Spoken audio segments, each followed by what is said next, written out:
mind control. I am very, very powerful. Best dinner ever. Sometimes I think you think I'm an idiot. Just stay in the chair. Tim! Okay, Dinner for Schmucks is directed by Roach, who also did the Meet the Parents movies and the Austin Powers movies. And one movie I really liked by him, Mystery Alaska, but we're not talking about that. The movie is about a man named Tim, played by Paul Rudd, who's up there with Jason Bateman as the everyman in pretty much all comedies. And he is trying to get a promotion in his bigwig yuppie job. Paul Rudd. You said Paul Jason Rudd. Bateman. I said he's like Jason Bateman. Oh, sorry. Go on. But yeah, Paul Rudd, he plays Tim, who's trying to get a promotion at his job. And to do so, he has to kind of, kiss butt. And one of the things he has to do is he has to bring an eccentric idiot to this party called the Dinner for Champions. Winners, yeah. But what it actually is they get to make fun of them, and whoever they think is the most ridiculous person of the night, they give an award to, unbeknownst to the guests. So Paul Rudd's on the search for the perfect idiot, and he runs into Barry, played by Steve Carrell, who makes art out of dead mice that he finds on the street, and makes a very creative, I thought, and kind of impressive little shadow boxes with these mice figurines. Makes little clothes for them and everything. And Steve Carell kind of sticks around and goes through his life like crazy and kind of tears everything apart. But at the same time, there's sort of a friendship that buds between the two. I really liked this movie. It's not a perfect movie, and I know exactly why it's not a perfect movie. First of all, I'll just say I gave it a B+. The reason I like this movie is because it is hysterically funny. There's like a good 5 to 7 scenes where I was in stitches, just laughing really hard, more than I have at a comedy in theaters for a while. There's a great supporting cast in this. Zach Galifianakis plays a hilarious part. I really liked Jermaine Clements from Flight of the Conchords. He plays this kind of ridiculous artist, almost the sort of same character he played in Gentlemen Broncos, except for it's an artist instead of a writer. And he's good at playing those kind of characters. He's just full of themselves idiots. Steve Carell, I think, has just made a career out of playing the lovable idiot, the guy who just doesn't do or say anything right, but you just root for him anyway because he's so lovable and nice. But it does border on that Meet the Parents humor. Towards the middle act, there's a lot of just embarrassment humor of just let's just take the stakes as high as they can go and just go to a completely unrealistic levels where I feel like basically what this movie was is it was a comedy where it's like, let's throw as much at the wall and see what sticks. Luckily, most of it does. But there is some scenes I feel go on about 5-7 minutes too long.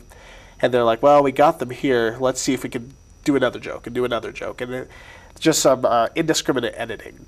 But in general, I really did enjoy it. And the movie had a lot more heart than I thought it would.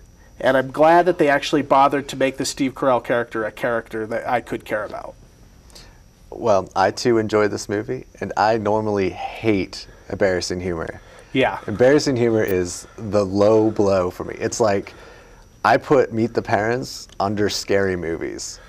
That kind of, like, I will watch Epic Movie before I'll watch Meet the Parents again because I hate embarrassing because it just irritates me so much. But so I was afraid for another one of those. Yeah.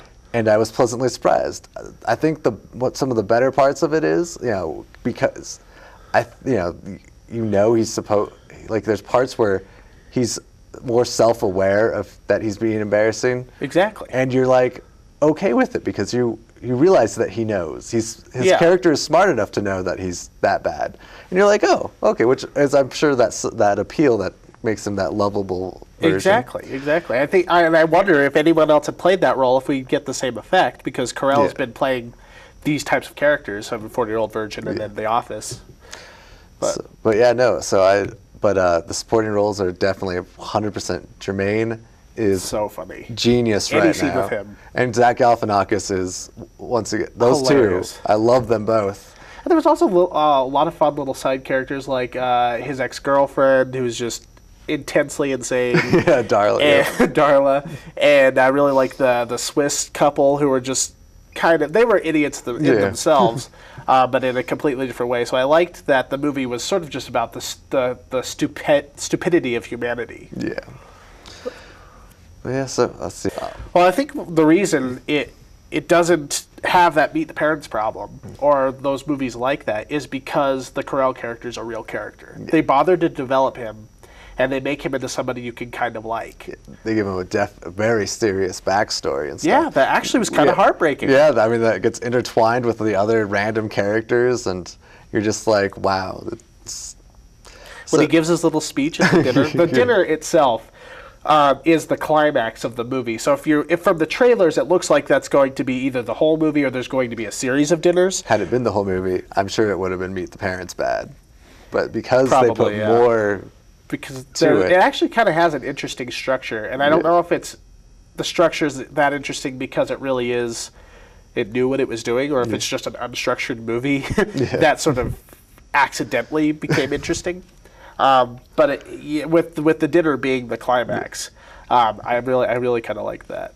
There's an interesting twist on the comedy, and there wasn't a lot of really bad, gross out, like really raunchy humor. Like we didn't get to talk about it, but Hot Tub Time Machine, which I ended up coming out of really negatively because I just felt like the movie was just very mean-spirited and just all about bodily function jokes. This movie isn't like that at all. It actually, it's funny because the stuff is legitimately funny. The scenarios are funny. Oh yeah, definitely lots of good setup. I found myself laughing out loud. I generally don't do that. I'm not sure why, but I generally don't. All right, so that wraps it up for us. Don't forget to catch us on our YouTube channel at youtube.com/videoclerks. And from there, you can comment, rate, and subscribe, and check out our old reviews. We'll have more for you later. Bye.